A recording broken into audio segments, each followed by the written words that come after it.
The Hawaiians have a concept, a term, which is called Mālama Pono. Anytime you see a line over a vowel in a Hawaiian word, it means hold it a little bit longer, okay? So instead of malama, it's mālama, okay? And the term Mālama Pono, the phrase, it means, well, there's a couple of different ways you could look at it, but it means all of these things. It means cherish righteousness. Practice, live, and be what is good, proper, authentic, true, and right. Apply this to everything you do in life. Consider it to be a filter. Run everything through the filter of Mālama Pono. Pono, you have heard me use this word many times because it's so important and fitting in all things spiritual that it's become a common term in my spiritual lexicon, and I use it all the time because it just fits. You only want to seek what is pono. You only want to do what is pono. You only want to be what is pono. You only want to live your life pono. Pure, proper, authentic, true, right, and good. Now, my longtime followers and viewers will remember that I've referenced a few times that my channel and me, this is not a place where everything is happy unicorn rainbow land. Everything is amazing. Wow, everything is just so simple. One click and it's all good. Okay, this is not my personal experience of life, and I will not post things like that. There are beautiful, wonderful things, and I have covered a lot of them. But I don't sugarcoat or put a fancy fake paint job on anything. I think life is really hard. I think existence is really hard. I don't understand people who never have any problems. I think they are delusional, or they're faking it, or they are some level of ascended master that I can't yet comprehend from where I am. And it might be all of them. I don't know. But if someone's going to tell me that life is never difficult, life is never painful, there is no suffering, okay, no thanks. I dismiss that. That is not my experience of life. I see pain as the greatest teacher, but also as an inevitable factor of existence. Suffering, we could split hairs as to whether it's optional. Suffering is only necessary as long as you think it is. Suffering is necessary until you don't need it anymore. All those kind of things. I think suffering can be fruitful when there is meaning, or when you can discern meaning, or when you can project meaning onto it. A lot of times it comes from us and we project it onto there. But if someone's going to tell me that life is always easy and always amazing and always fun and always beautiful and always, no, it's not.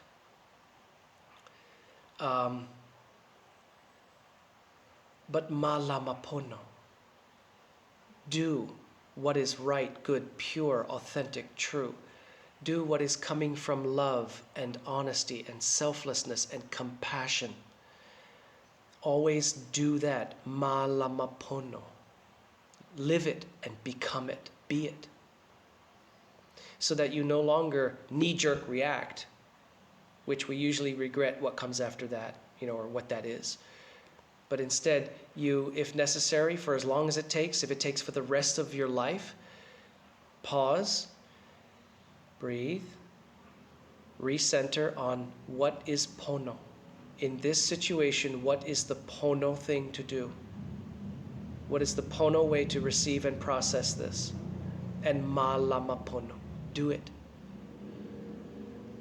Now, one of the things that I think is difficult in life is that many times we Mālama Pono, we do what is right and good, of course within the confines of our own understanding, our own capacity, our own limitations, our own ignorance, whatever. And you know, that's flexy, that changes as we change and grow.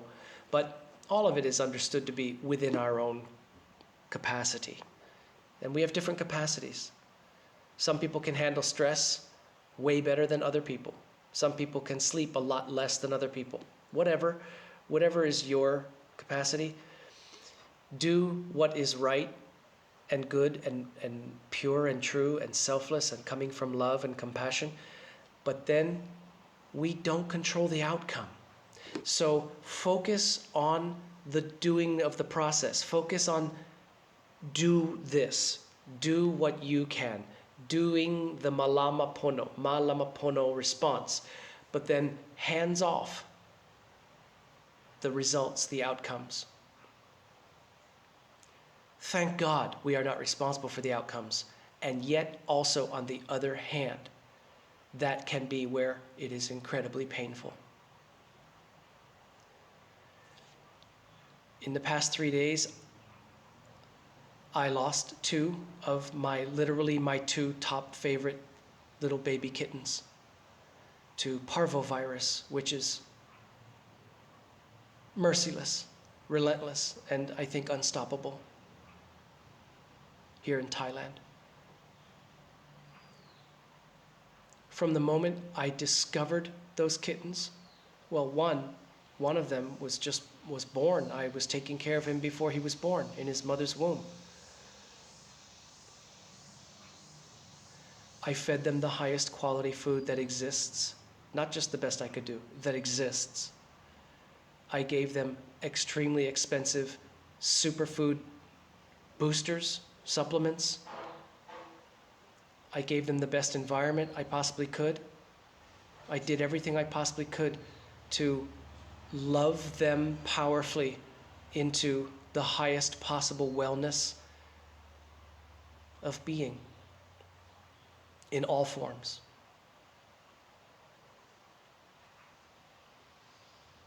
And parvovirus came into the house because it's everywhere in Thailand, and most people, I should say most cats, are not vaccinated. And there's a lot of people who don't bother to vaccinate their cat. Can't be bothered. And so it spreads relentlessly. Did I Mālama Pono those kittens? Absolutely. Did I control the outcome of their fate? No, I did not. You're going to tell me that what happened is not difficult? It's best I don't even speak about what's going on within me as a result of that.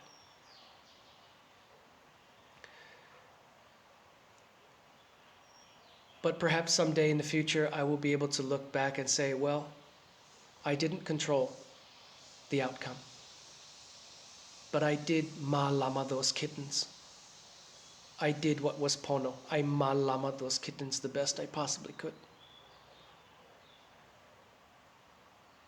There are times in life when the only thing we can do is focus on the process, choosing an enlightened response originating in divine love, selflessness, purity, and compassion. And every time I say purity, I'm reminded to say how underrated and overlooked that word is. Purify, purify, purify, and then everything else will fall into place naturally. I think the path to what we call enlightenment and awakening is through purification, as well as the release. Well, that's part of purification. The release of everything that hinders it or stands in its way. So my friends, please remember, live the mantra of Mālama Pono. Live and be all that is Pono, but hands off the results, because we do not control that. So let us not burden ourselves with the illusion that we control the results and the fruits and the outcomes of all that we do, because we do not. we don't have that much power. But what we do have the power to do is to conscientiously, from a place of love and wisdom and compassion, choose our responses to all things in life. Always choose to Mālama Pono, because it is always right.